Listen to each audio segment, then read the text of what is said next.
નમસ્કાર, હું Diptesh Raval, director હસુમતીબેન foundation. દોસ્તો, હસુમતીબેન ફાઉન્ડેશન ગરીબ અને અનાથ બાળકો માટે કામ કરે છે. હસુમતીબેન ફાઉન્ડેશન સામાન્ય આવકવાળા, ગરીબ અને અનાથ બાળકો માટે અભ્યાસની વસ્તુઓ, જ્યાં દોસ્તો અભ્યાસની તમામ વસ્તુઓ, નોટો, ચોપડા, કંપાસ, તમામ સાધનો જે અભ્યાસમાં કામમાં આવે તમામ સાધનો ખૂબ જ રાહત દરે કે પછી અનાથ બાળકોને એકદમ ફ્રી આપવાનું કામ કરે છે. સાથે સાથે હસુમતીબેન ફાઉન્ડેશન કિડનીના રોગથી પીડાતા અને ડાયાલિસિસ કરાવતા બાળકોને પ્રોટીનવાળો હેલ્ધી બ્રેકફાસ્ટ આપવાનો એક પ્રોજેક્ટ ચલાવે છે. દોસ્તો, આ બંને પ્રોજેક્ટમાં મદદ કરવા માટે હું તમને અપીલ કરું છું.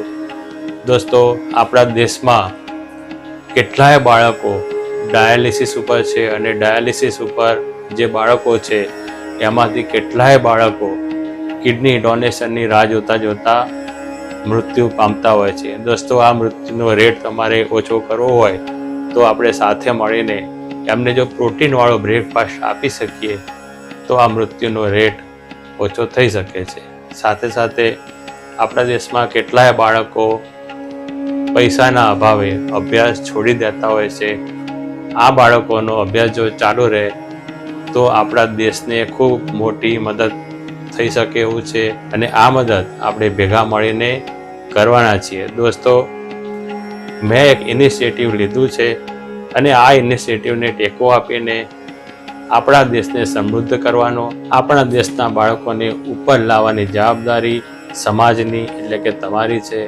તમે નૈતિક જવાબદારી સ્વીકારીને હસુમતીબેન ફાઉન્ડેશનમાં તમારું યોગદાન જમા કરાવો અને બાળકોને અભ્યાસ માટે અને જે બાળકો કિડનીના દર્દથી પીડાય છે અને જેમને હેલ્ધી પ્રોટીનવાળા બ્રેકફાસ્ટની જરૂર છે એ તમામ બાળકોને તમે મદદ કરી શકો છો. તમે હસુમતીબેન ફાઉન્ડેશનને ફાળો આપવા માટે સ્ક્રીન ઉપર દેખાતા QR કોડનો ઉપયોગ કરી શકો છો. એના સિવાય સ્ક્રીન ઉપર તમને હસુમતીબેન ફાઉન્ડેશનની બેંક એકાઉન્ટની ડિટેલ પણ દેખાતી હશે, એમાં પણ તમે ફાળો મોકલી શકો છો. આ વિડીયોના ડિસ્ક્રિપ્શનમાં પણ તમને બેંકની વિગતો મળી જશે.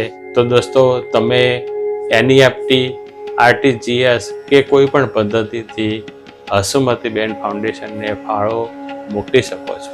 દોસ્તો, સામાન્ય રીતે બધા એવું વિચારતા હોય કે આપણે જે ફાળો આપીશું એનો સારો ઉપયોગ થશે કે નહીં. તો દોસ્તો, તમે જાતે આવીને જોઈ શકો છો. તમે જાતે અમારી સાથે સેવાકીય પ્રવૃત્તિમાં હાજર રહીને તમારું યોગદાન પણ આપી શકો છો. તો દોસ્તો, આ ફાળો મારા માટે કે મારી સંસ્થાના પર્સનલ ઉપયોગ માટે નથી હોતો. આ ફાળો એન્ટાયરલી સેવાના કાર્યોમાં વાપરવાનો છે. ભગવાનની દયાથી હું સારી રીતે જીવી શકું એટલી ફેસિલિટી મારી સાથે છે, એટલે મારે તમારા પૈસાનો મારા માટે ઉપયોગ કરવાની જરૂર નથી. તમામ પૈસો સમાજ સેવા માટે જ વપરાવાનો છે.